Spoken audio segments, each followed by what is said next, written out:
Hey everyone, and welcome. So deep inside the global food supply chain, there's this quiet but absolutely massive transformation going on.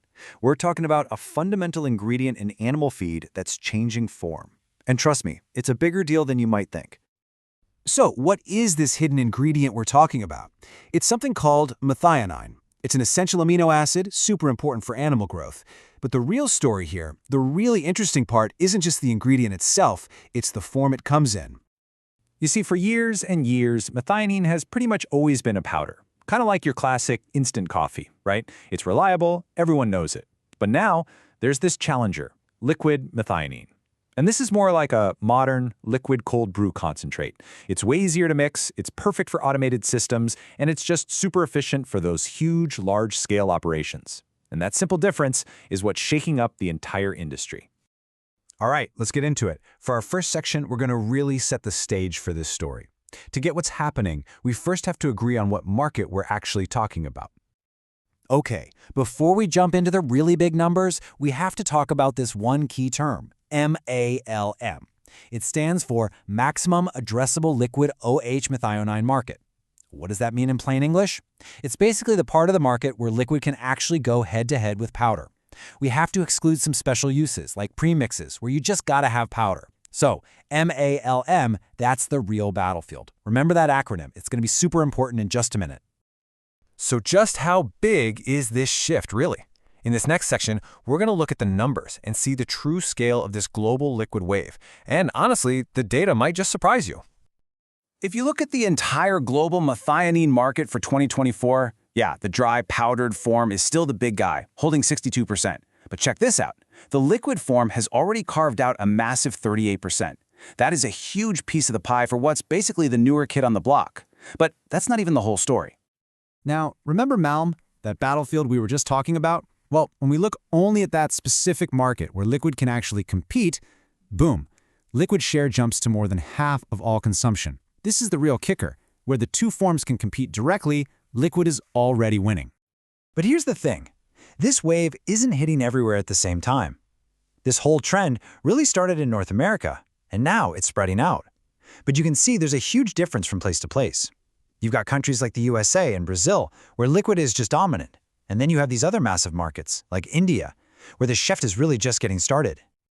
So what you end up with is this tale of two totally different markets. On one side, you have the US, the early adopter, where liquid is just the way things are done now. And on the other, you've got India, the next frontier, with this enormous, untapped potential for growth.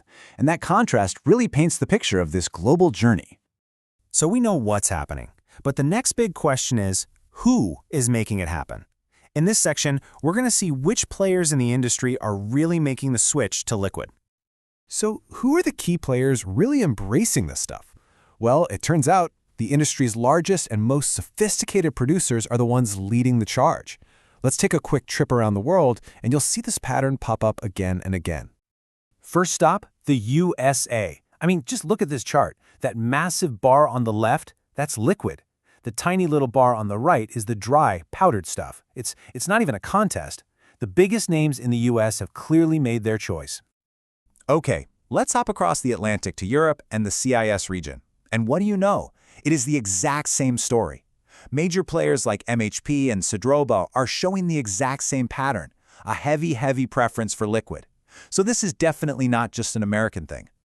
And now for the biggest market of them all, China. And guess what? The pattern holds. Industry titans like New Hope, Liu He, and the Wenz Group are consuming just enormous amounts of liquid methionine. And believe me, when the biggest players in the biggest market make a move like this, the rest of the industry really pays attention. And to round it all out, let's look at the Middle East and Africa. From Turkey to Saudi Arabia, same deal. The major producers have embraced liquid.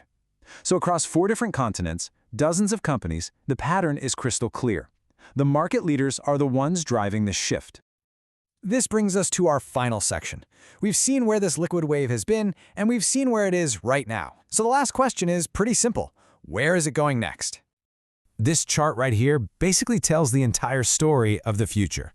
Look at the US bar. It's towering up there at 72%. Now look over at the much smaller bars for India and Indonesia. You see all that empty space above their bars? That, right there, is the massive opportunity for growth. This is where the next chapter of the story is going to be written. So what's going to help fill up that empty space? Well, it comes down to two big industry trends that are creating the perfect storm. First, feed mills are just getting bigger and more automated, which is perfect for liquid. And at the same time, whole markets are consolidating, meaning fewer, bigger companies are taking over. And who are those companies? Well, they're the exact same players we've seen who consistently choose liquid. So that brings us to our final thought. This whole shift from powder to liquid, it's so much more than just a simple ingredient swap. It's really a reflection of the entire global feed industry modernizing, getting bigger, and getting more efficient. So the question isn't if more markets are going to make the switch, it's really a question of when. As these markets keep evolving, which country do you think will be the next big one to join the liquid wave?